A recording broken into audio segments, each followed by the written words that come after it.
धर्मना मिथ्या मान्यता,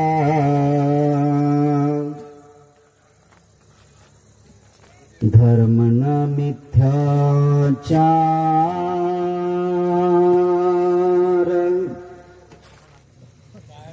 धर्मना मिथ्या कल्पना, धर्म सत्य का सार,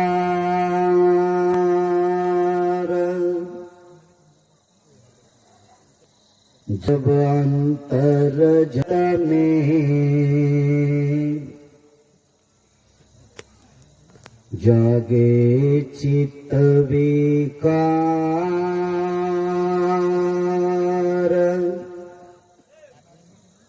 मैं भी दुखिया हो उठूं, दुखी करो संसार,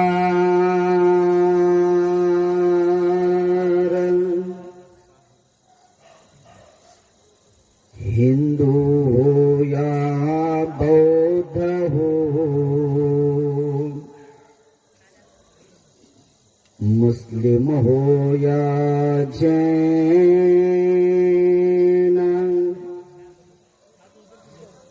जब जब मन मैला करे, तब तब हो बेचैन।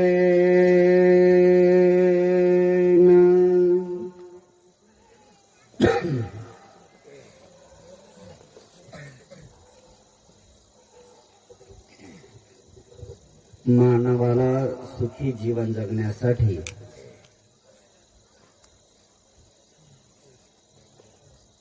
शीलाचा आधार हा अत्यंत महत्वाचा आधार आहे।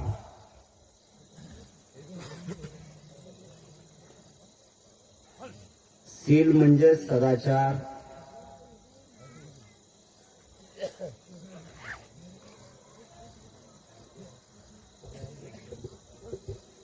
जे काही दुःख उत्पन्न होते ते तर खऱ्या अर्थाने आपण शील पालन करत नाही, त्याचा विपरीत परिणाम दुःखात जास्त होतो।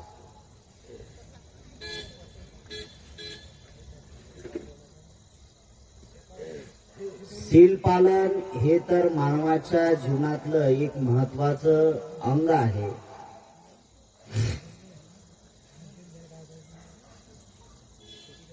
मानवाला दुःखातून मुक्त होण्यासाठी हा सगळ्यात मोठा आधार आहे।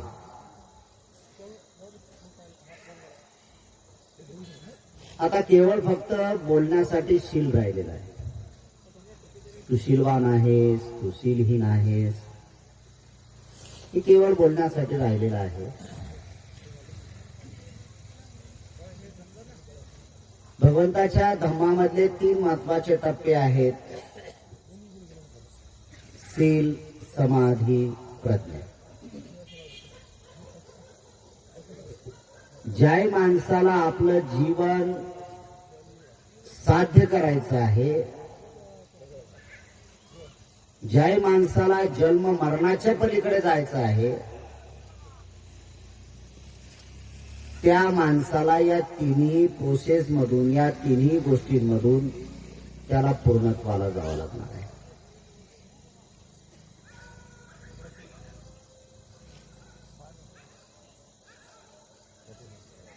भक्तिभावाचा इथे काही फारसा परिणाम नाही आहे।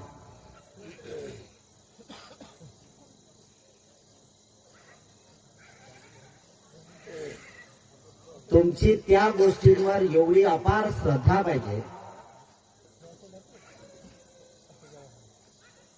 की त्या श्रद्धेनुसार तुम्ही ते कार्य करायला लागत असाल तर तुम्हाला त्याचे परिणाम सुखदायक येऊ शकतात। पण परिस्थिती अशी झाली की इथं भक्ती बाजार जास्त झालेला आहे।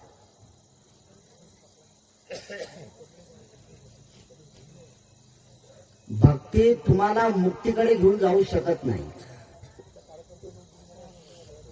मुक्ती तुम्हाला जर पाहिजे असेल तर त्यासाठी शील अत्यंत महत्वाचं आहे. काय शील? सदाचरण. काय सदाचरण? सदा आचरण. सदा म्हणजे नेहमी, नेहमी आचरण. नेहमी आचरण म्हणजे याला दुसऱ्या भाषेत जर सांगायचं गेलं की मी सजग आहे, की मी हे जे कर्म करतो, हे काही जे नियम आहेत, या नियमाचं उल्लंघन न होता मी माझं जीवन यापन करत आहे. हे नियम तुटू नये यासाठी मी जी सजगता निर्माण केलेली आहे त्याला शील आपण म्हणू शकतो.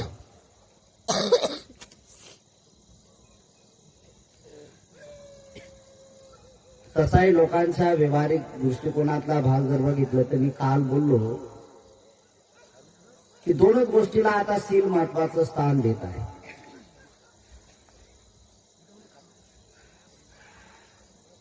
बाबा हा शीलवान नाही असं म्हणायचं झालं तर त्याने तिसऱ्या शीलाचं उल्लंघन केलं की हा शीलवान नाही. त्याने हत्या करायची आहे, हत्या केली नाही, शीलवान नाही आहे, एवढंच बघतो, याच्या पलीकडे नाही आहे.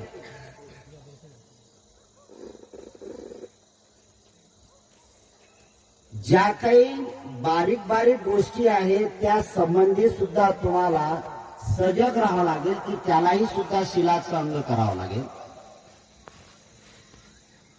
पुढे पुढे चालून शीलवान माणूस तो एवढा सजग राहील की मी जे बोलतो या बोलण्यात कुठे खोटेपणा काय करायचं आहे. तर काही लोक एक दुसरा एक महत्वाचा भाग येते, काही एक महत्वाचा भाग पुढचा येतो असा की जे काही भक्तिभाव करायचा आहे किंवा पूजा पाठ करायचा आहे हे सगळं कशासाठी करायचं आहे.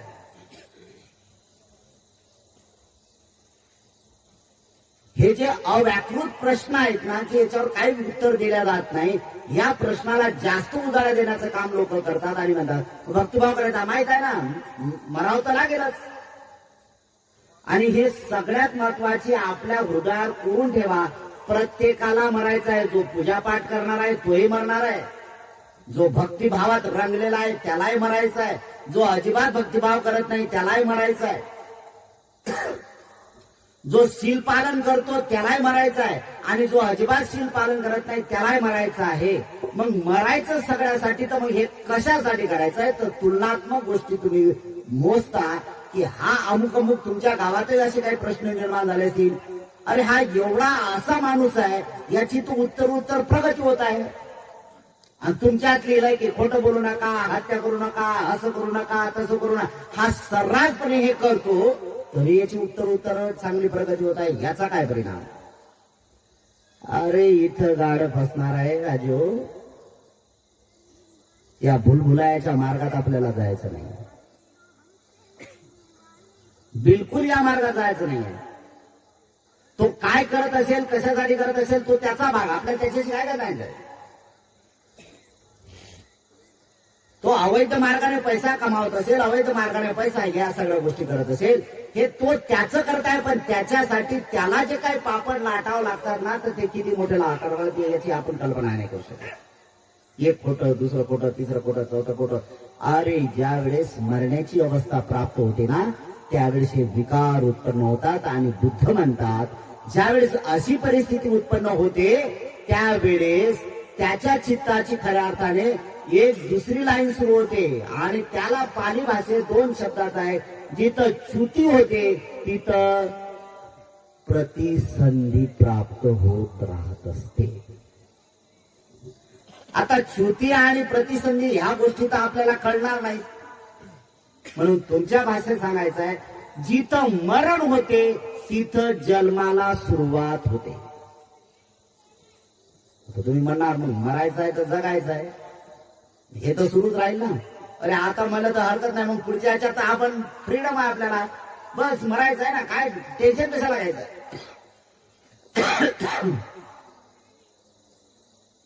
बिलकुल नाही. याला एक कर्माची जोड दिली, याला एक कर्माची जोड दिली. तुम्ही जे कर्तव्य करतात म्हणजेच त्याला दुसऱ्या भाषेत तुम्ही जे संस्कार करताय, तुम्ही जे संस्कार करतायत म्हणजे कर्म जे करतायत ते कर्म कसे आहेत त्याच्यावर महत्वाचं आहे. मग कर्म करणारा जरी खोटा असला आणि तो जर वरवर भक्ती करत असला तरी मात्र त्याची ती प्रतिसंधी होते, पण ते होते निरय लोकांमध्ये. माणसांमध्ये नाही होते च्युती. आणि म्हणून आपण आतापर्यंत जे सांगत आलो किंवा आतापर्यंत जे बोलत आहोत तर हेच बोलत आहोत की मनुष्याचा जन्म हा दुर्लभ आहे. सहजासहजी माणसं जन्माला येत नाही. आपण खूप भाग्यवान लोक आहोत. जे मनुष्य लोक आहेत सध्या या धर्तीवर जे मनुष्य लोक आहेत ना ते खूप भाग्यवान लोक आहेत. यासाठी भाग्यवान आहेत कारण ते माणसामध्ये जन्माला आहेत. प्राण्यांमध्ये जन्माला आले असते तर काय करा. म्हणून दुसरी एक महत्वाची गोष्ट लक्षात ठेवायची, जेवढे प्राणी आहेत त्या प्राण्यांच्या पोटी फक्त आणि फक्त प्राणीच जन्माला येणार आहेत. माणसाच्या पोटी माणसं जन्माला येत नाहीत. किती महत्वाची गोष्ट आहे माहिती आहे नाही. माणसाच्या पोटी माणसं नाही जन्माला येणार. किंवा हा सहज जर विचार केला तर आपण सहज जण सगळे म्हणू शकतो माणसाच्या पोटी जन्माला येत नाही. मग आमच्या पोटी कोण जन्माला आमचे लेकर आले ते कसे काय आले. दुसरी एक महत्वाची गोष्ट लक्षात ठेवायची, माणसाच्या पोटी माणसं येत नाही याला कारण एक महत्वाचं, कारण बुद्धिझम जे सांगते, डीपवरचं जे बुद्धिझम सांगते त्याला एक महत्वाचं आहे, माणसाच्या पोटी जे माणसं आहे. कारण तुमच्या सगळे लोक फिजिकल बर्थ करतात म्हणजे शारीरिक जन्म देतात, चित्ताचा जन्म देत नाहीत. चित्ताचा जन्म नाही देत. जर चित्ताचा जन्म दिला असता तर तुम्ही तुमच्या मायबापाचं ऐकलं असतं ना. ऐकतो का आपण? नाही. पण एक सगळ्यात महत्वाचं आहे, याच्यात एक महत्वाचं आहे की तुम्ही तुमच्या माता पित्यांना चॉईस केलेला आहे. आणि हे चॉईस करण्याची जे ताकद आहे किंवा ही चॉईस करण्याची जे सामर्थ्य आहे हे केवळ फक्त मनुष्य वृत्तीमध्ये येतं. कारण जो तुम्ही एका क्षणासाठी शुद्ध जीवन यापन केलं म्हणजे धर्मवान जरी बनलात तरी सुद्धा तुमची च्युती ते परिवर्तित होते मनुष्य लोकांमध्ये. म्हणून जेवढे महापुरुष झालेत ना तर ते सगळेच सगळे सांगतात की माणसं बना, आणि माणसं बनायचं असेल तर शील पालन करणं अनिवार्य आहे. आता शील पालन करायचं याला भक्तिभावाचं कारण द्यायचं याला. कोणा मंदिरात जाण्याची गरज आहे का? शील पालन नाही. या मंदिरात गेलं की माणूस शीलवान बनतात असं झाला का कधी? नाही. शील पालन करण्याची तर आपली मानसिकता आहे ना. शील पालन करणारे तर आपण आहोत ना. मला या दुःखातून मुक्त व्हायचं आहे यासाठी शील पालन करणं गरजेचं आहे ना. या मूर्त्यांमधला काही चमत्कार होत नाही हे तेवढं सत्य आहे. जर मूर्त्याच्या पाया पडून किंवा मंदिरात जाऊन लोकांचे जर दुःख कटले असते तर लोक मुक्त झाले असते ना. आणि जो गेल्या वर्षानुवर्षे त्या मूर्तीवर चरण ठेवतो, जे वर्षानुवर्षे त्या मूर्तीवर डोकं ठेवतो, त्याच्यात जराही बदल झालेला दिसत नाहीये. काय बदल दिसतोय त्यात? काही बदल दिसत नाही. जो दररोज देवाची पूजा करणार आहे तोही दुःखी आहे, जो अजिबात देवाची पूजा करत नाही तोही दुःखी आहे. दुःखी तर आहेच ना. हिंदू म्हणणारे सगळे दुःखी आहेत, बौद्ध म्हणणारे दुःखी आहेत, मुस्लिमही दुःखी आहेत तर जैनही दुःखी आहेत. याला धर्म काय करणार आहे?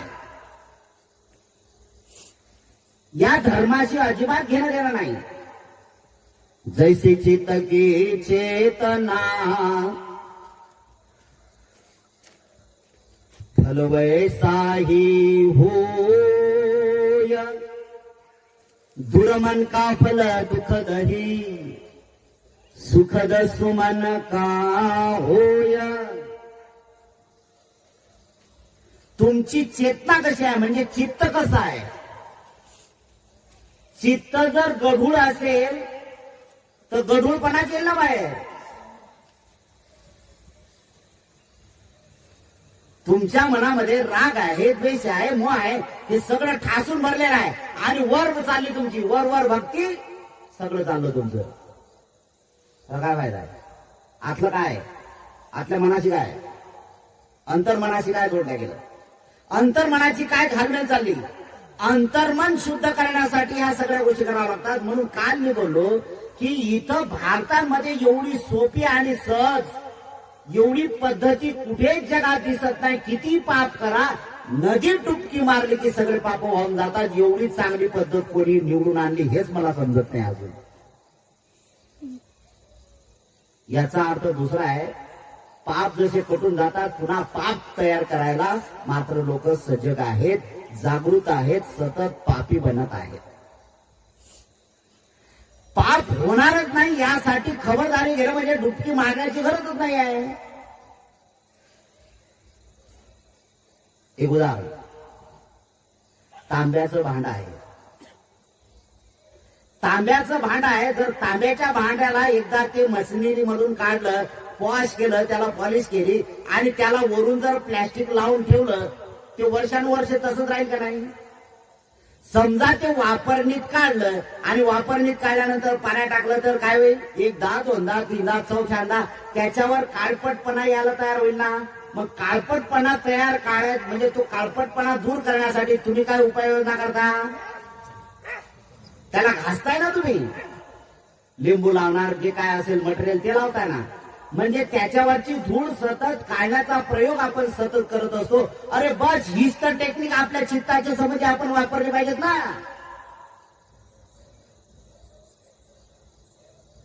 हे कोणीच करत नाही आहे.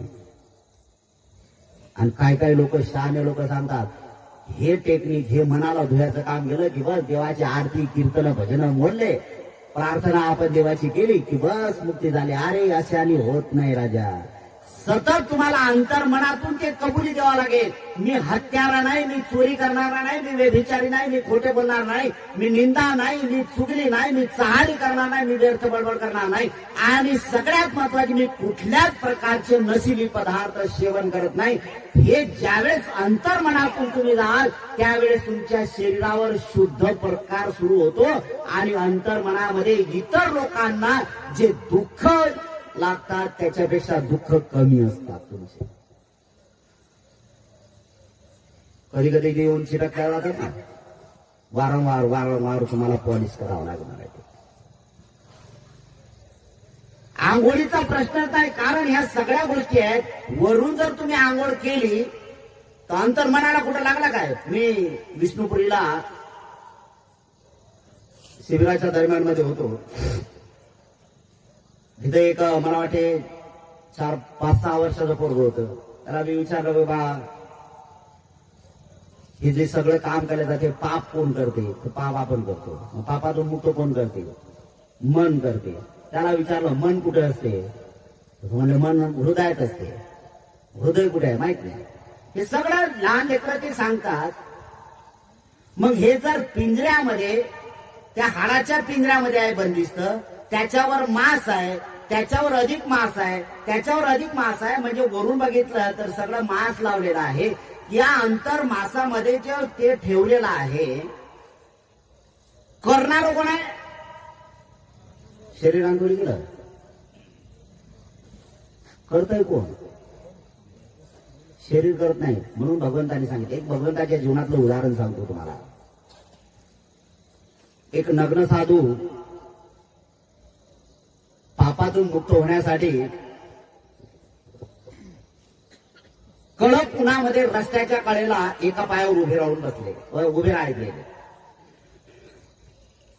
एका पायावर उभे राहिले, दुसरा पाय त्या पायावर ठेवला, तटस्थ, नग्न आहे आणि कडक ऊन चालू आहे. दुपारी 2-2:30च्या दरम्यान मध्ये भगवंत तिथून चालले आणि भगवंत जात असताना तिथून बघितलं. भगवंतानी त्याच्याकडे बघितलं. भगवंतानी बघितल्यानंतर त्यांनी भगवंताच्याकडे बघितलं आणि त्यांनी सांगितलं, अरे श्रवण गौतम येत आहे. आणि श्रमण गौतम म्हणजे एक नंबर धार्मिक माणूस. श्रमण गौतम म्हणजे लोकांना सन्मार्गावर लावणारा महापुरुष. श्रमण गौतम म्हणजे खऱ्या अर्थाने जीवन मुक्त करणारा हा जो महान पुरुष आहे, या जन्म मरणाच्या चक्रातून मुक्त करणारा आहे. पण याच्यापेक्षा तर माझा धर्मगुरू चांगला आहे ना. ही पद्धती होते लोकांची. मला मुक्त व्हायचं आहे, हा तर नवीन नवीन झालेला आहे. भगवंतानी त्याच्याकडे बघितलं आणि बघितल्यानंतर लगेच भगवंतानी बघितल्याबरोबर भगवंतानी स्मित केला, हसले आणि चालले. त्याला वाईट वाटलं, मला बघून हसतात. अरे मला बघून हसल्यानंतर काय केलं, श्रवण गौतम थांबा. बरोबर थांबले. काय तुम्ही मला बघून का हसले? तुम्हाला बघून नाही हसलो मी, मग कोणाला हसले? मी बघितलं हसलं यासाठी की तुम्ही काय करता या करणीवर मी हसत आहे. म्हणजे तुम्हाला समजत नाही का मी काय करत आहे? नाही, मी माझ्या या पापातून मुक्त होण्यासाठी हे घनघोर तपश्चर्या करत आहे. भगवंत तो अधिक हसले.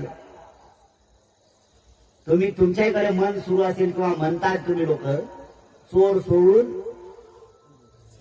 कोणाला फाशी देतात? संन्यासाला म्हणतात ना, इकडे म्हणतात ना अजून, चोर सोडून संन्यासाला फाशी. भगवंतानी तेच शब्द प्रयोग केले. अरे श्रमणा, हे निर्घंटा, मी याला हसतो की तू चोर सोडून संन्यासाला फाशी देत आहे. म्हणजे काय कसं आहे? नाही म्हणले, जे काही पाप केलं असेल तर पापातून छालन होण्यासाठी, पापातून मुक्त होण्यासाठी शरीराला तापवलं पाहिजे. शरीराला तापवल्याशिवाय पापातून मुक्त होता येत नाही. जसं सोन्यातलं कचरं काढायचं असेल तर त्या सोन्याला तापवल्या जाते. मग अशाच पद्धत आहे. बुद्ध म्हणतात तसं नाही आहे. बुद्ध म्हणतात की जर असं असेल तर मग शरीराने पाप केला का? समजा व्यभिचार जर झाला असेल तो कोणी केला? शरीराने केला ना. समजा हत्या केली, कोणी केली? हाताने केली. शरीराने केली ना हत्या. तुम्हाला समजेल, मोठ्या संख्येने महिला आहेत म्हणून सांगतोय. समजा एक उदाहरण, तुमचं लेकरू फार हट्टी आहे, खूप हट्टी आहे. तुमचे मिस्टर बाहेर गेले आणि त्या लेकराने तुमच्या समोर हट्ट धरला की मम्मी मला हे पाहिजे, मला हे पाहिजे. तर तुम्ही काय करता? पहिल्यांदा समजावून सांगता, बाळा थोड्या वेळाने देते, थांब जरा. तुमच्या मनात काय आहे का? नाही. ते ऐकत नाही, ते तांडव करते की नाही मम्मी मला आताच पाहिजे. त्यावेळेस तुम्ही पहिल्यांदा जे शब्द प्रयोग केले का नाही, बाळा नंतर देते, आता ते शब्द नाही आहेत. आता कुठली भाषा राहील तुमची? तुला सांगितलं ना नंतर देते, दुसरा प्रयोग. तो तरी ऐकत नाही. तिसऱ्या वेळेस काय करतो तो? तिसऱ्या वेळेस ती प्रक्रिया करते की नाही मम्मी मला आताच पाहिजे. त्यावेळेस तुमच्याकडून तिसऱ्यांदा येते, थांब जरा तुझ्या पप्पाला येऊ दे, तुझं नाव सांगते. शब्दप्रयोग बघा काय केलं तुम्ही. तरी ऐकत नाही. त्याच्यानंतर तुम्ही शब्दप्रयोग करता की तो म्हणतो मम्मी मला पाहिजेत, आताच पाहिजे. तांडव सुरू आहे. चौथ्या वेळेस सुद्धा तो प्रयोग करत असताना तुम्ही म्हणता फक्त आता तू रडून दाखव मग सांगते. तरी तो ऐकत नाही. पाचव्यांदा शब्दप्रयोग तो करतो की मम्मी मला आताच पाहिजे. त्यावेळेस पाचव्यांदा सुद्धा तुम्ही तोच शब्द प्रयोग करतात, फक्त आता रड मग सांगते. आता 6व्या वेळेस बोलताय ना, त्यावेळेस अक्षरशः तुमचा सगळा ताबा शरीरावरचा सुटतो आणि त्याला एक चाटा मारल्या जाते. चाटा मारल्यानंतर काय तो काय थांबणार आहे का? ते आपलंच आहे ना झेरॉक्स, त्यामुळे काही प्रश्नच नाही. किंवा अधिक जोरात राहते. आणि ज्या वेळेस मारल्या जाते, त्याला चापट मारल्या जाते, त्यावेळेस कोणीतरी शेजारी येते किंवा शेजारी माणूस आल्यानंतर तो म्हणतो, अरे काय लेकराला मारता, आणि मग तुमच्या तिथं अरे हा हाताने पाप केला. पाप कोणी केला? पण हे चित्तामध्ये घोळलं कोणी? मनातून सगळ्या गोष्टी झाल्या ना या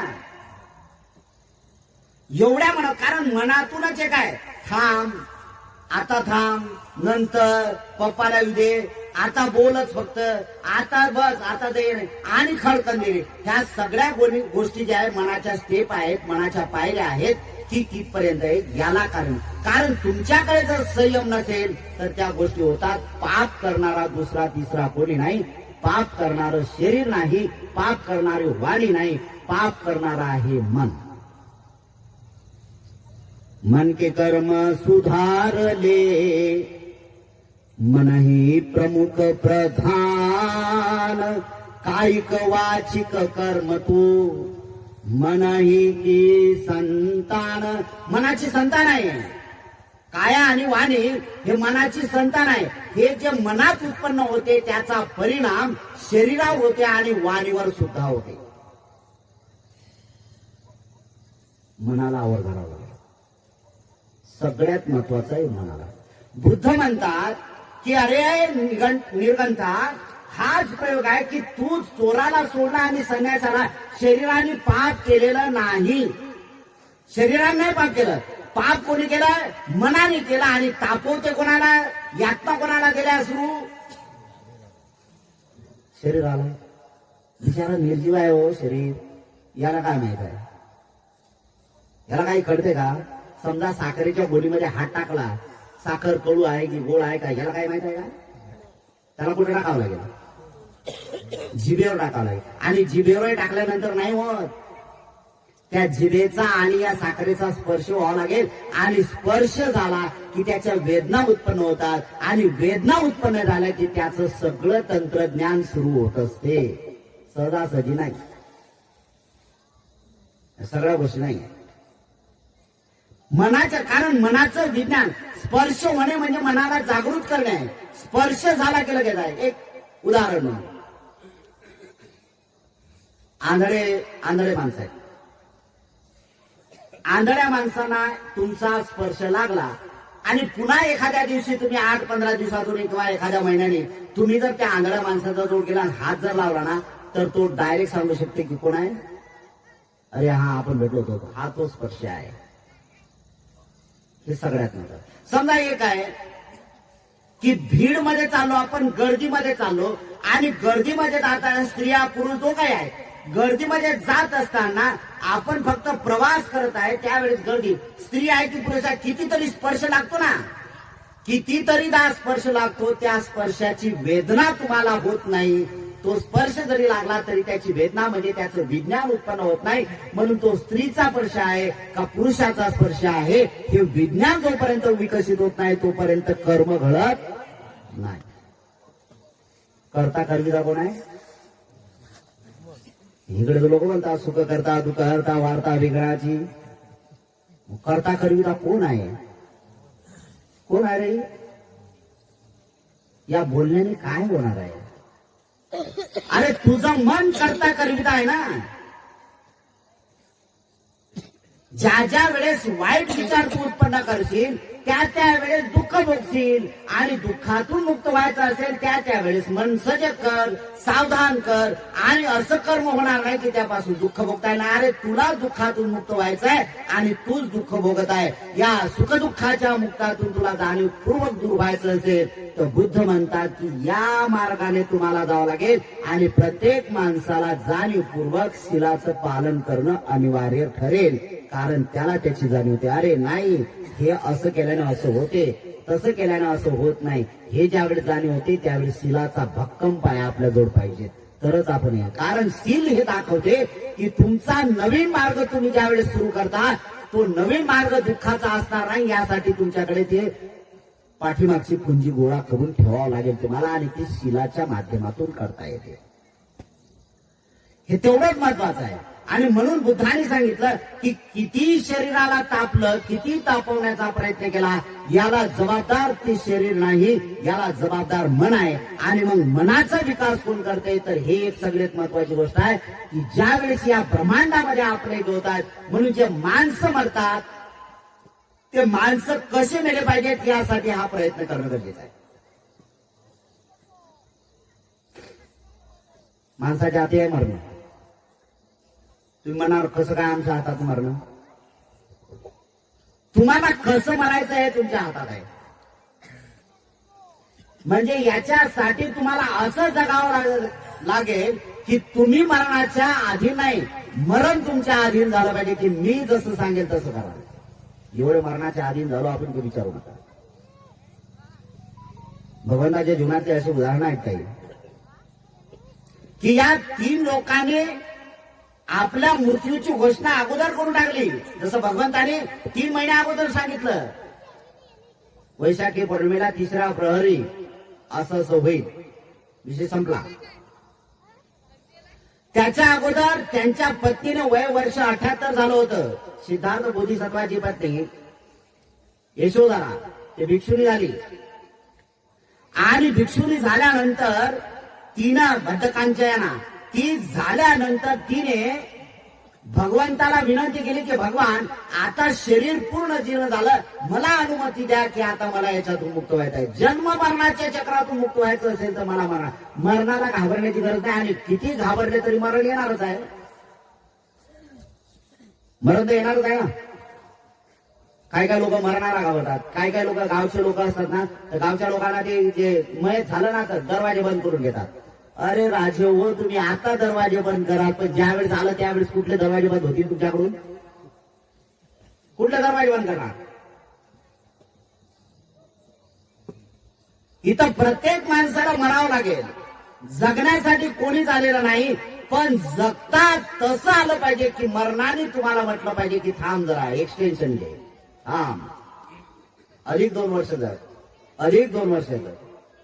तुम्ही सांगितलं पाहिजे की मरणा चाल, ये लवकर ये.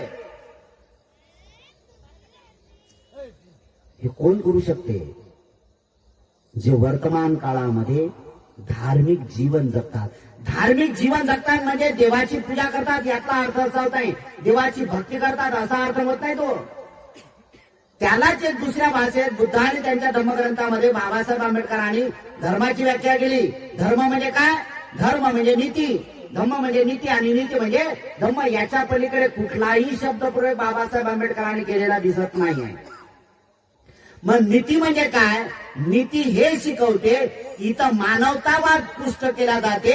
माणसानी माणसासारखं वागलं पाहिजे आणि माणसानी माणसाशी नीती मूल्याचा व्यवहार केला पाहिजे, तरच खऱ्या अर्थाने आपण एकमेकाच्या प्रती मैत्रीभाव करतो. आणि म्हणूनच आमचं हे तत्व आहे किंवा आम्ही हे जे सांगतो हे तेच करतो की सगळेजण सुखी झाले पाहिजेत. सकाळी सकाळी तुम्ही बोलताय ना, सबका मंगल सबका मंगल सबका मंगल होय रे. हे जे शब्द पहिल्यांदा बाहेर पडते, ज्यांच्या कानावरच पडले नाही त्याची काय हालत झाली माहिती आहे तुम्हाला? ज्याच्या कानावर बिलकुल शब्द पडले नाही काय हालत झाली. आपण संघाच्या बाबतीत बोलू, या 24 लोकांच्या संबंधी बोलू आपण. तुम्ही जरी हे कानावर शब्द तुमच्या कधी पडले नाही किंवा मंगल मैत्रीचे शब्द तुमच्या अंगावर आले नसतील किंवा कधी ऐकले नाही, कधी वाचले नाही किंवा काय नाही, अशा प्रकारचं जर केलं असेल आणि तुम्हाला जर बोलायला लावलं तर तुम्हाला बोलायला लागलं, चांगलं बोला सगळं माझ्या पाठीमागं सबका मंगल होय रे. बिलकुल मंगल व्हायला होत नाही ते. 1-2 वेळा जीभ आपल्या आतल्या आत बेटवूळ करणार आहे. काय मंगल म्हणायला होत्या, काय म्हणा, मंगलाच्या बाहेरच नाही. कधी कधी तर ऐकायला येत नाही.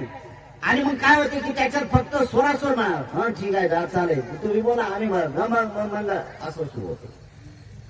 पण एकदा दोनदा वारंवारता केली की हळूच शब्द बाहेर पडतात आणि मग ते शब्द होतात. कारण ही इकोसिस्टम आहे.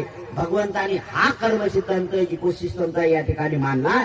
आणि इकोसिस्टम काय करते की जसा हा लाऊडस्पीकरचा आवाज तिकडे जाते पुन्हा तो रिटर्न येते, अशाच प्रकारची अवस्था होती की जे जे मंगलाच्या शब्द विषयी बोलतात ती इतर लोकांच्या आणि तुमचं अनुकरण करण्यासाठी लोक सकाळी सकाळी उठतात. आणि काही लोकांना माहित नाही तर काही लोक ती सुरुवात करतात की आपल्या दारावर येतात, चला ठीक आहे. काही लोक कंटाळपूर्वक उठतात, काही लोक झोपीतच असतात, काही लोक काही लोकांना असं वाटते करायचं आहे म्हणून करतात. पण 1, 2, तिसरा दिवस निघून गेला की नंतर सगळ्या धम्माची एक सुरुवात होते आणि तिथून शुद्ध तरंगाचा वास सुरू होतो. आणि ज्यावेळेस तुम्ही बोलायला लागाल, लोक उभे राहतात, त्यावेळेस तुम्ही बोलायला लागाल, तेरा मंगल होय रे, की तेही सुद्धा तुम्ही पुढे निघून गेल्यानंतर पाठ फिरवतात आणि तेही तुम्हाला रिटर्न देतात, तेरा मंगल होय रे. तुम्ही तेरा मंगल होताना ते लोक तुम्हाला म्हणतात तेरा मंगल होय रे. याला भक्तिभावात गुंतू नका. बिलकुल भक्तिभावाचा भाग नाही हा. हे प्रॅक्टिकली आहे, हे वास्तव आहे. देवाच्या जवळ जाऊन नामस्मरण करणे देवाचा हा एक वेगळा भाग आणि प्रत्यक्ष जीवनात आपल्या ते करणं हा दुसरा भाग आहे. म्हणून याला महत्व कोणाला द्यायचं आहे तर प्रॅक्टिकली जीवनाला, की मी स्वयं बोलतो आणि स्वयं तशा प्रकारचा वागण्याचा प्रयत्न करतो, हा जास्त परिणामकारक होतो. धार्मिक वृत्ती दाखवणाऱ्या माणसाची ती धार्मिक वृत्ती दिसत नाही. ते स्वतःसाठी घातक जेवढी असते तेवढीच इतरांसाठी सुद्धा घातक बनत चाललेली आहे. म्हणून काही लोक जाणीवपूर्वक, काही लोक काय करतात, हा भक्तिभावाचा डोलारा आहे किंवा भक्तिभावाचा हा देखावा जाणीवपूर्वक लोकांपर्यंत पोहोचवण्या करतात. मी त्या लोकांवर टीका करतो. म्हणजे कोणाही जातीच्या, कोणाही धर्माच्या तुम्हाला त्याचे घेणं नाही. मी कोणाही पर्टिक्युलर एका समाजाला कुठलं वेटी धरत नाही किंवा काय नाही. मी मानवाच्या संबंधी बोलतो. जे लोक जास्त धार्मिकता पादाडतात ना, तर त्याच्यातले हे गुण मात्र दिसतात. तर पहिली गुण दिसण्याची जे खूण आहे ना, ते टिळे लावण्यापासून सुरुवात होते.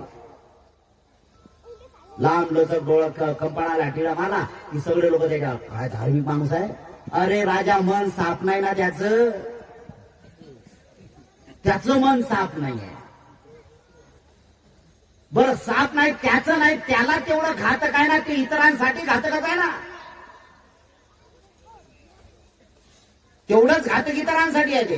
तो दाखवतो फक्त की मी टिळा लावला म्हणजे धार्मिक. बिलकुल नाही आहे, अजिबात नाही, बिलकुल. हे करण्याची मुभा भगवान अनंत सम्यक संबोधांनी दिलेली नाही. भगवान अनंत सम्यक संबोध म्हणतात, मनाला शुद्ध करण्याचं काम करू शकते ते. आणि यासाठी मंदिराची, विहाराची गरज भासत नाही. तुम्ही कुठेही खुल्या आसमानमध्ये सुद्धा मन साफ करू शकता. फक्त एक, तुमचं चित्त शुद्ध करण्यासाठी तुमची मानसिकता तशी पाहिजे. आणि मग आमचं एक आहे की बाबा मन साफ कसं होईल, तर देवाच्या देवळात गेल्याशिवाय थोडी माणसं आहेत. काय काय लोक म्हणतात पाण्यात गेल्याशिवाय पाय भिजत नाही. हे तर म्हणण्यासारखंच नाही, सत्य आहे, त्याबद्दल काही प्रश्नच नाही. पण धार्मिक वृत्तीच्या बाबतीत असं कधी होताना दिसत नाहीये की मंदिरात गेल्यानंतर तो पावन होईलच, असं अजिबात नाहीये. जसं आंघोळ केल्यानंतर तो पवित्रच बनेल, अजिबात नाहीये.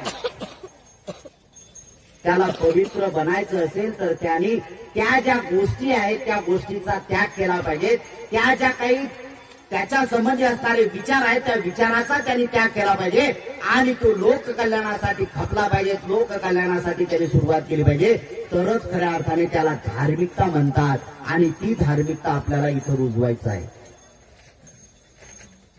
मी तुम्हाला हे नाही सांगित की तुम्ही भगवान अनंत सम्यक संबुद्धाच्या पाया पडा. पाय काय काय, कारण भगवान अनंत सम्यक संबुद्धांनी स्वतः या गोष्टी नाकारल्या, स्वतः नाकारल्या. ही परंपरा चालत आली,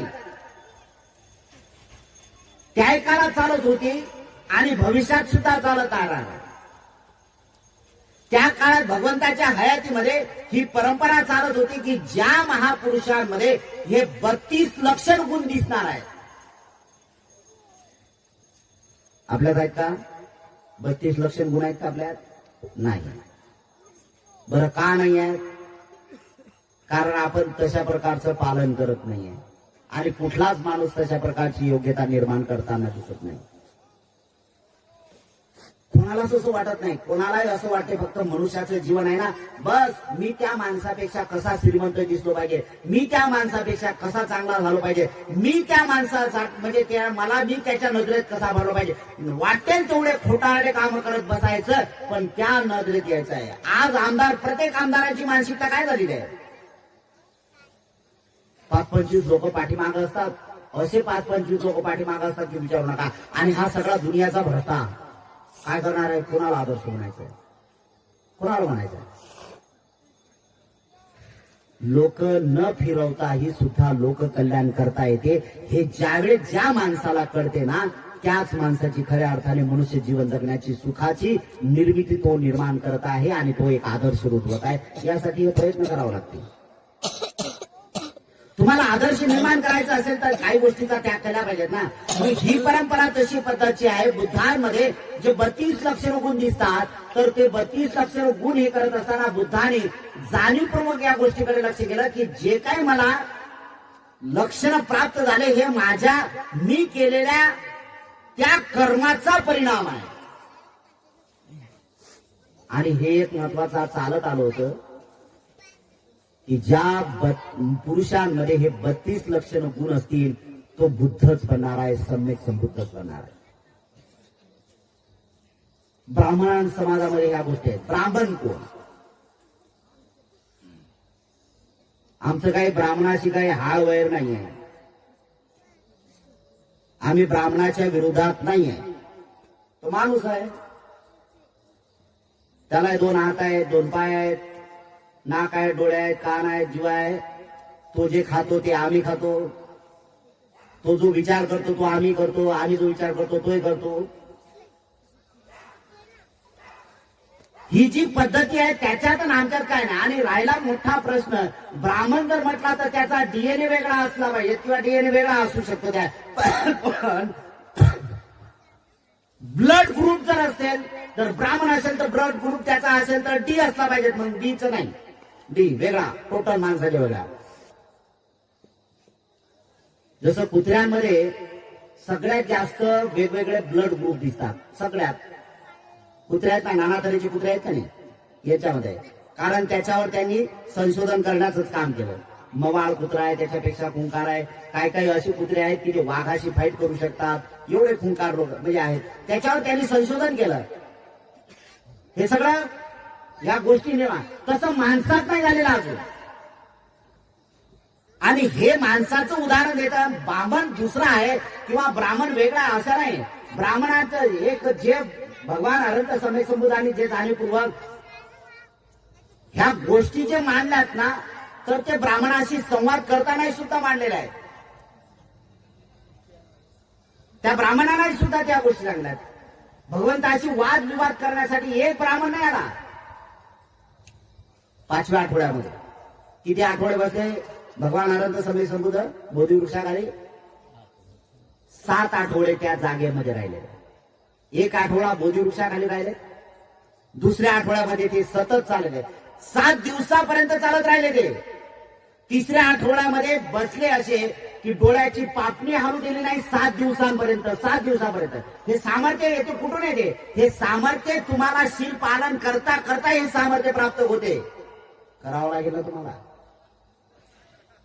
4थ्या आठवड्यामध्ये काय केलं तर 4थ्या आठवड्यामध्ये ते एकत्र बसले, ध्यान करत राहिले आणि सांगितलं की मला जे प्राप्त झालेलं आहे खरंच हे सत्य आहे का, याचं अनुसंधान करत राहिले. आणि अनुसंधान करत असताना खरंच आहे, हे केल्यानंतर हे होते आणि हे न केल्यामुळे हे होत नाही, हा सत्यापर्यंत जाण्याचा भाग त्याने केला. त्याला म्हणतात रतन चैत्य. 4थ्या आठवड्यामध्ये त्याने 7 दिवसांपर्यंत ते संशोधन, खरंच मला जे प्राप्त झाले ते भ्रम आहे का काय आहे हे त्याच्यावर संशोधन करत राहिले. 5व्या आठवड्यामध्ये काय केलं तर 5व्या आठवड्यामध्ये भगवान अनंत समय संबुद्ध अजपाल वृक्षांच्या खाली बसले.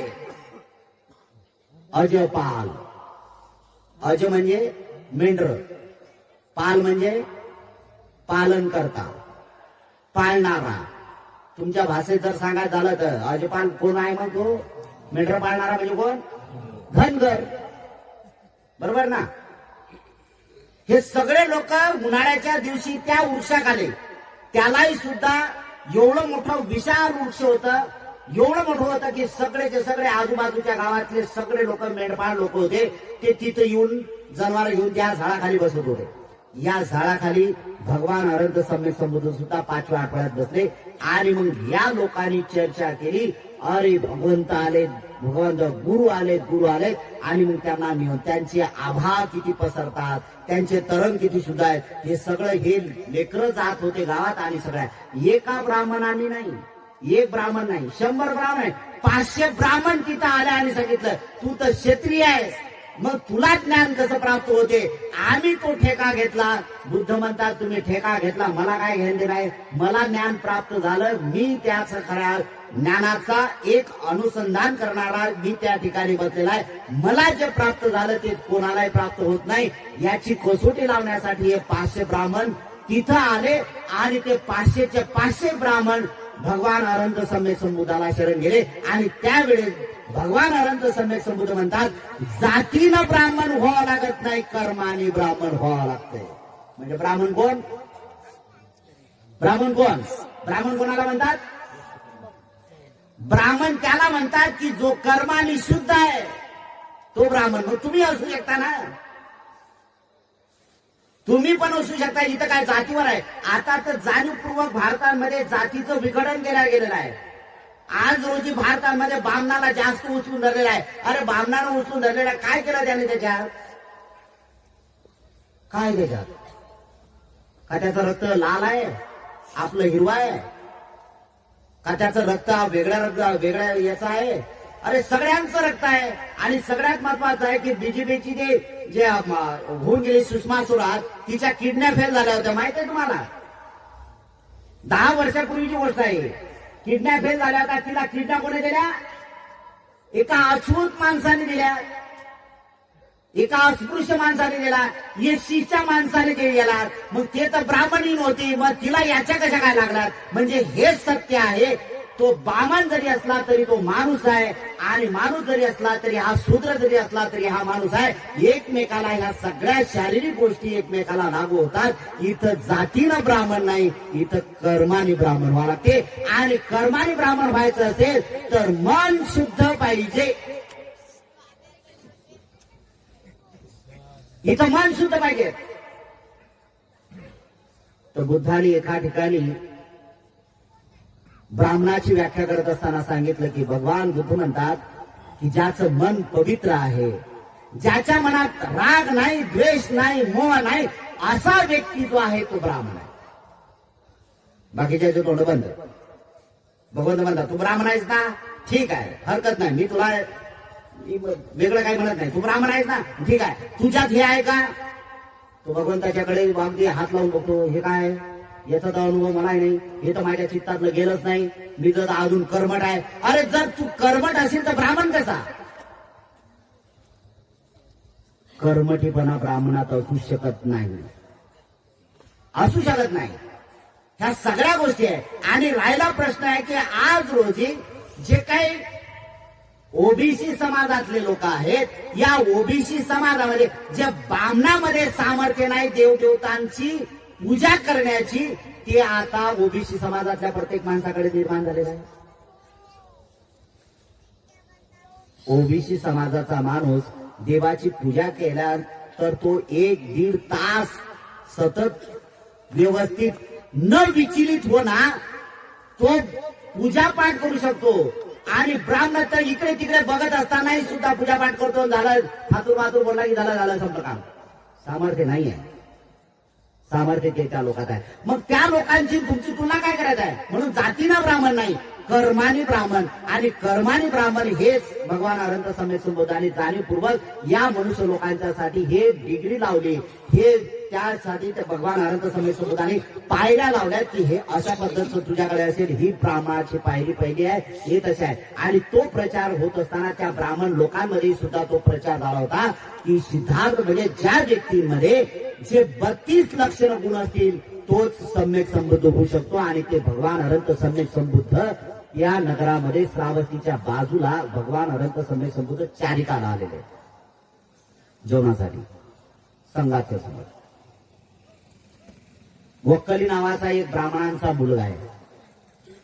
वक्कली 22 वर्षाचा पोरगा, वक्कली नावाचा पोरगा, त्या वक्कली नावाच्या ब्राह्मणाच्या पोराने भगवान अनंत सम्यक संबंधाकडे बघितलं आणि बघितल्यानंतर त्या क्षणी सुरुवात केली. हे सम्यक संबुद्ध असू शकतात, हेच असू शकतात. आणि मग त्या इतिहासामध्ये असं होतं, कारण काही शब्दप्रयोग असे केल्या जातात किंवा काही शब्दप्रयोग असे मांडल्या जातात की जर महापुरुषांच्या सावलीत किंवा 32 लक्ष महापुरुष आहेत किंवा 32 लक्ष सम्यक संबुद्ध अनंत सम्यक संबुद्ध आहे यांच्या सावलीत जरी राहिलं तर अनेक जन्माचे पाप कटतात. आजही सुद्धा ही मान्यता आहे. मला सांगा, कोणी कोणाच्या सावलीत उभा राहिल्यानंतर ते सामर्थ्य प्राप्त करेल का? नाही करणार. हालाकी जाणीवपूर्वक या लोकांनी एकमेकाच्या सावलीचा वेंटाळा होतो हा भाग त्या लोकांनी मांडला की जो निरर्थक होता.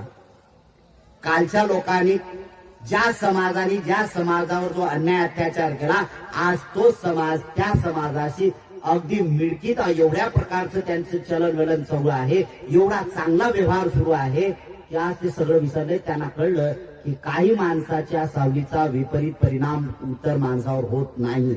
पण हे जे इतिहासामध्ये आपण बघतो की जर महापुरुषांच्या सावलीत जर थांबला तर त्याचे अनेक जन्माचे पाप कटतात. याला उदाहरण, कारण या वक्कलीने सुद्धा ऐकलं की महापुरुषांच्या सावलीत जरी आपण थांबलो, विसावा घेतला तरी अनेक जन्माचे पाप कटतात. भगवंताच्या जोड गेला आणि सांगितलं, भगवान मला भिक्षू बनायचं आहे. ठीक आहे, भगवंतांनी त्याची चर्या ओळखली. त्याची चर्या ओळखल्यानंतर जाणे बरोबर, ठीक आहे, हसले, ठीक आहे, ये भिक्कवे. आपल्या खांद्यावरची चिवर काढलं, त्याच्या खांद्यावर टाकलं आणि त्याला चिवर परिधान केला, बस. आणि दुसऱ्या दिवशी त्याचा प्रयोग सुरू झाला.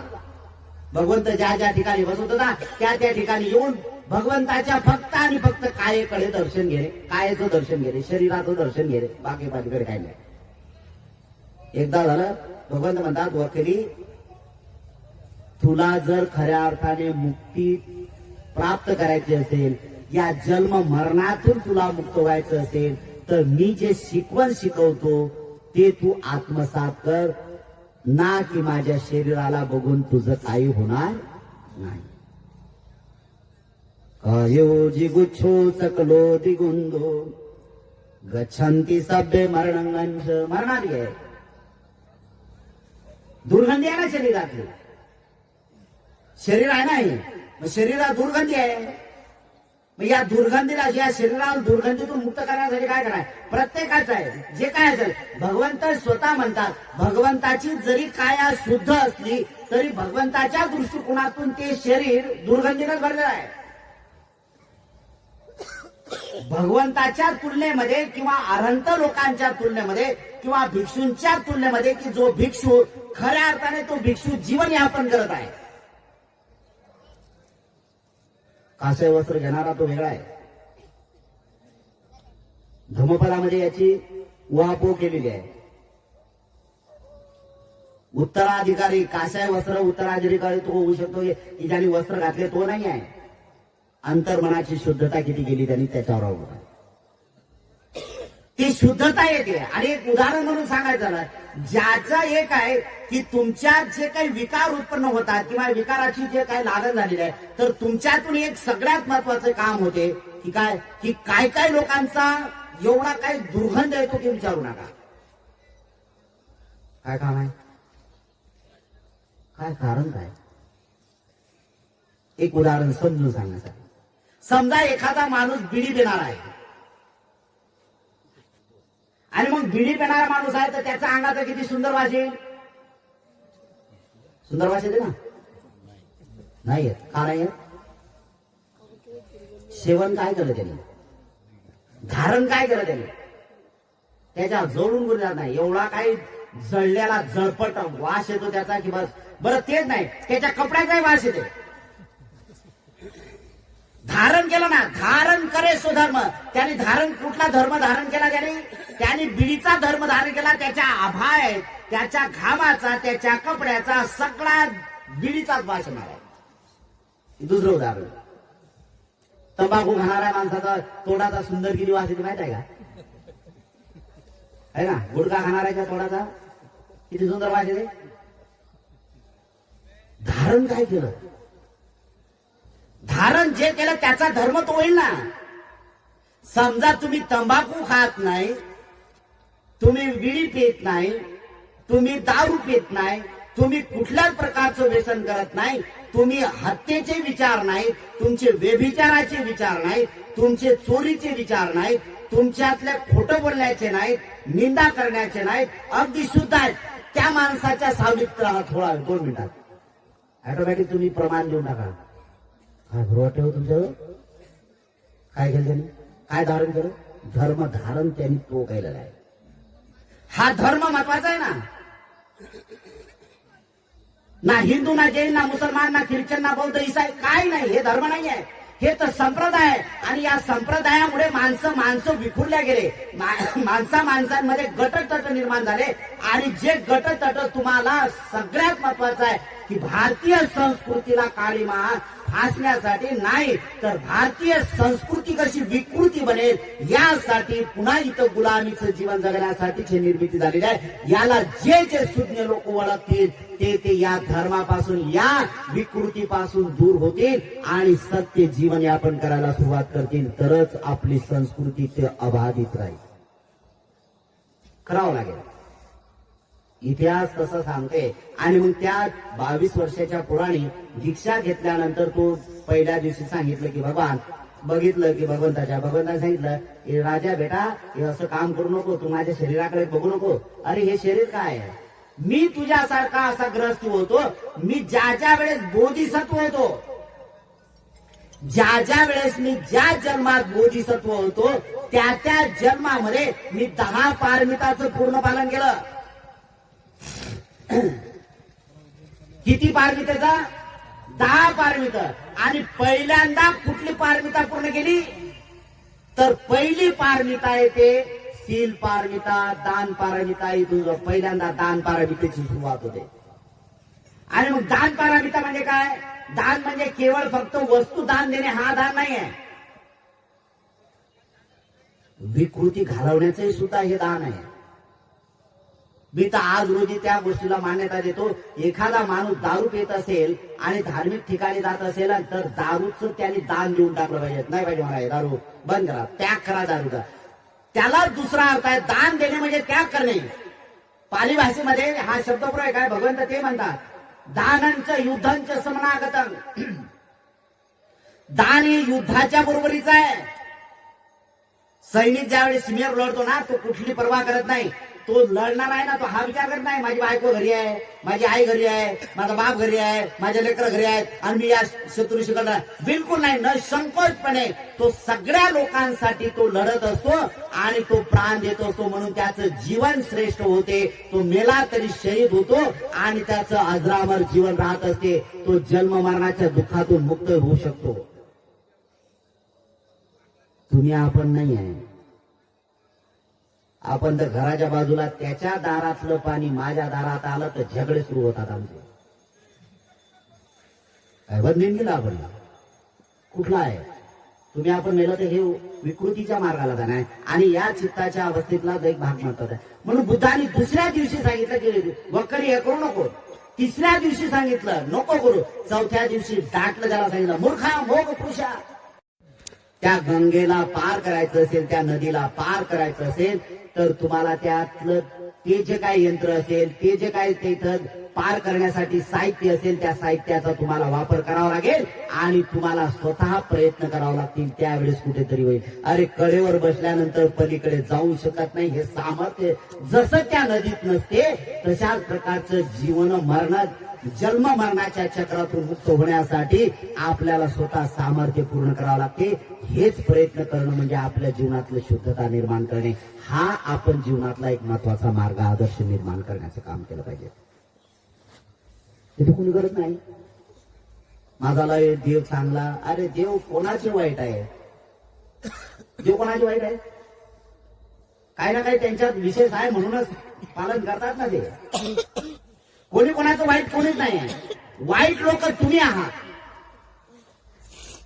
तुमचा धर्म किती चांगला आहे याचा हे जर मोजायचं असेल तर तुम्ही किती चांगले आहात हे दाखवा, म्हणजे तुमच्या धर्माची तिथं पताका फडकेल. यासाठी तुम्ही चांगलं वागणं म्हणजे तुमचा धर्म आहे. म्हणून यासाठी काय करावं लागेल, जर तुम्हाला चांगलं बनायचं असेल तर तुमच्यातले राग, द्वेष, मोह, माया, मच्छर हे सगळं तुम्हाला घालवण्याचा प्रयत्न करता आला पाहिजे. आणि जर का तुम्ही ते घालवण्याचा प्रयत्न केला तर नक्कीच तुम्ही शुद्ध बनाल, बुद्ध बनाल. हे भगवान अनंत सम्यक संबुद्धांनी जाणीवपूर्वक आणि भगवंतांनी प्रत्येकाला स्वतंत्र बाल करून टाकलं. भगवंतांनी नाही सांगितलंय की माझी पूजापाठ कर. वकलीला सांगितलं, अरे माझी पूजापाठ करायची नाही तर मला फुलं चालत नाही, मला अगरबत्ती चालत नाही, मला मेणबत्ती चालत नाही, मला हार तुरे चालत नाही, मला काय नाही. माझी जर पूजा करायची असेल तर मी जो मार्ग सांगितलेला आहे त्याचं तंतोतंत आचरण करा. बस भगवंत खुश राहतात, भगवंत तुमच्यावर प्रसन्न होतात. फक्त करावं लागेल ते. आता तर मात्र ही सुरुवात झाली. देवाला फुलं द्यावं लागतील, देवाला आंब आहे. अरे आम्हाला त्या देवाच्या खाण्यापिण्यापर्यंत माहित आहे तरी राजा, पण आमच्या घरातल्या लोकांचं आम्हाला अजूनही सुद्धा कळत नाही काही. देवाला अमुक दिवशी हे चालते, हे सगळं तुमच्याकडे लिखाणात आहे. पण तुमच्या आईसाठी, तुमच्या बाबासाठी, तुमच्या लेकरासाठी, तुमच्या पत्नीसाठी काय लागते याचं अजूनही नियोजन केलं नाही. आणि जे लोक नियोजन करत नाहीत ते दुःखाच्या पलीकडे काय बघू शकणार आहे? दुःखच राहणार आहे ना. म्हणून जिवंतपणी माणसाचं कर्तव्य आपण पार पाडलं पाहिजे. जिवंत लोकांची सेवा केली पाहिजे. आणि सेवा जर करत असाल तर त्याच्यात निस्वार्थपणाची सेवा उत्पन्न झाली पाहिजे. तरच खऱ्या अर्थाने तुम्हाला धर्म समजता, तरच खऱ्या अर्थाने तुम्ही धर्मवान बनू शकता. अरे मग तर ऐक मला सेवा करायची आहे तर मला काहीतरी प्राप्त झालं पाहिजे. मी जागा साफ करतो तर मला काहीतरी प्राप्त झालं पाहिजे. मी या देवाची भक्ती करतो तर देवाला आपण मागतो, देवा मला सुखाने ठेव. अरे तू मागतो ना राजा, भीक मागे धंदे बंद कर. स्टँडर्ड का नको आणू याच्यात. देवा मला सुखाने ठेव. जर त्याच्या संबंधी तुमच्या इकडून जर अंतर्मनातून काही चुकीचं घडलं असेल तर तो कसा काय ठेवणार आहे? बरं त्याचं जर ऐकायचं असेल तर त्याला जे पाहिजे असेल तो म्हणते, जर मला तुला सुखी बनायचं असेल तर तुझ्या मायबापाची सेवा तू कर. आणि तुम्ही जर मायबापाची सेवा करत असाल आणि त्याच्या लोटांगण घेत असाल तर तो हे काय म्हणणार आहे? तू म्हणेल का अलय चांगला माझ्याकडे लोटांगण. अरे मूर्खा, मी तुला सांगत आहे की आई वडिलाची सेवा करते, करत नाही आणि तू माझ्याकडे लोटांगण. तो काय करणार? नाताळणारच आहे ना तुम्हाला. आणि मोरून बोलता की नाही माझ्यासारखा दुःखी मीच आहे, मी काय करू? हो सुखाने माझा जीवन जगायचा आहे, मी दुःखी आहे, मी दुःख आहे. अरे दुःखातून मुक्त होण्यासाठी तुझ्यासाठी चांगला मार्ग आहे. त्या मार्गाचं अनुकरण करण्यासाठी तू सजग राहा, जागृत राहा. तुझं कल्याण तुला करता आलं पाहिजे एवढं सामर्थ्य कर आणि हा धर्म धारण करण्याचं काम कर. खूप कल्याण होणार आहे आणि या कल्याणाच्या मार्गाने आपल्याला जाणार आहे. उर्वरित दिवस जे आपले आहेत ते अत्यंत महत्वाचे आहेत. 3 दिवस पर्यंत संघामध्ये सुद्धा या सगळ्या गोष्टी होतात. 3 दिवसापर्यंत मी कालच सांगितलं की 3 दिवसापर्यंत हात पाय डोकं हे ते सगळं उफाळून येणार आहे. हळूहळू सगळं कमी होईल. आणि नाही या गावातही सुद्धा तीच अवस्था होईल. 3 दिवसापर्यंत तसं उथल वातावरण होईल आणि 4थ्या दिवसापासून कारण शुद्ध तरंग निर्माण करण्यासाठी, म्हणजे एक उदाहरण जर सांगायचं आहे, तुम्ही जे शेती केली, तुम्ही जे काही वाफे तयार केले आणि त्या वाफ्यामध्ये जे काही बीज टाकलं असेल तर बीज टाकायचं तर त्या अगोदर पहिल्यांदा तुम्ही पाणी सोडता. तर ते पाणी त्याला खालून कुठून तरी छिद्र पडलेले असतात, इकडे जातात तिकडे, ते पूर्ण भिजण्यासाठी जेवढा वेळ लागतो. पण एकदा का ते जमीन पूर्ण भिजली, ज्या वाफ्यात तुम्हाला पाणी टाकायचं आहे ते वापस सहज भरू शकता. बस हेच या गावात आपल्याला सुद्धा करायचं. 1, 2, 3 दिवसापर्यंत जे काही खड्डे आहेत ते सगळे भरायचे आहेत आणि एकदा का सुरू झाले की सगळं गाव आपल्याला येथे धार्मिक करायचं आहे. सगळ्या लोकांनी इथे यावे, पावन व्हावे आणि आपला जीवन मार्ग शुद्ध ठेवावा एवढंच आपल्या सगळ्यांकडून अपेक्षित करतो. मला या ठिकाणी तुम्ही ऐकलं त्याबद्दल तुमच्या प्रती, तुमच्या कुटुंबियाच्या प्रती मंगल कामना करतो. आपल्या सगळ्यांचं खूप मंगल हो, खूप कल्याण हो, खूप सुखी हो, सगळ्यांचं खूप भलं हो, भलं हो, भलं हो.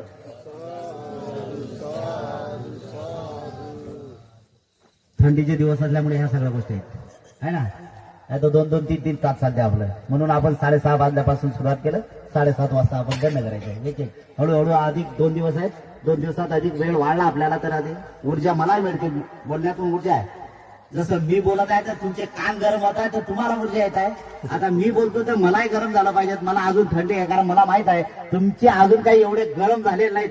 तुमची गरम एकदा का ऊर्जा तुमची झाली सुरू की मग मलाही सुद्धा गरम होता येईल. गरम यासाठी व्हायचं आपल्याला की सगळे या गरमीतून आपले विकार दूर करायचे आहेत आणि शुद्ध बनायचं आहे, बुद्ध बनायचं आहे. धन्यवाद. कोणाला काही अडचणी आहेत रामने संघाला? काही नाही. या ठिकाणी नवीन आपल्या संघामध्ये परत 2 जण आले. आता याच्यानंतर कोणी घेऊ नका. आता हे शेवटचे 2 आहेत सप्लाय, यांना नावं दिल्या जातील. नवीन गुरुजी आहेत. काही तुम्हाला काही त्रास? काही नाही. वा खूप. जे काही आपल्या हातात दिवस आहेत ते प्रामाणिकपणे, कोणाचं काही ऐकू नका. जे आहे ते आहे, काय नाही. जे महत्वाचं आहे ते आपल्यासाठी करायचं, जे चांगलं आहे ते, जे आपल्या जवळ आलं त्याचा फायदा घ्या, सुखाने जीवन जगण्याचा प्रयत्न करा. बस एवढंच आहे या ठिकाणी. सगळ्यांनी संघाने गुडघ्यावर बसायचं आहे.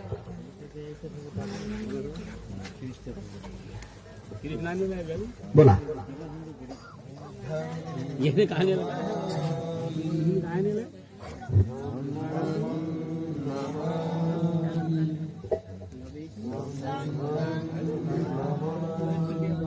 पुन्हा एकदा.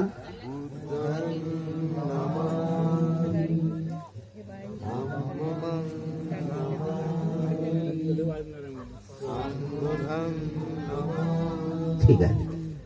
उपासक उपासिकेने गुडघ्यावर बसा. ज्यांना ज्यांना बसता येतं त्यांनी बोला. बुद्धं नमामि, धम्मं नमामि, संघं नमामि. पुन्हा एकदा. बुद्धं नमामि, धम्मं नमामि, संघं नमामि. ठीक आहे. धन्यवाद.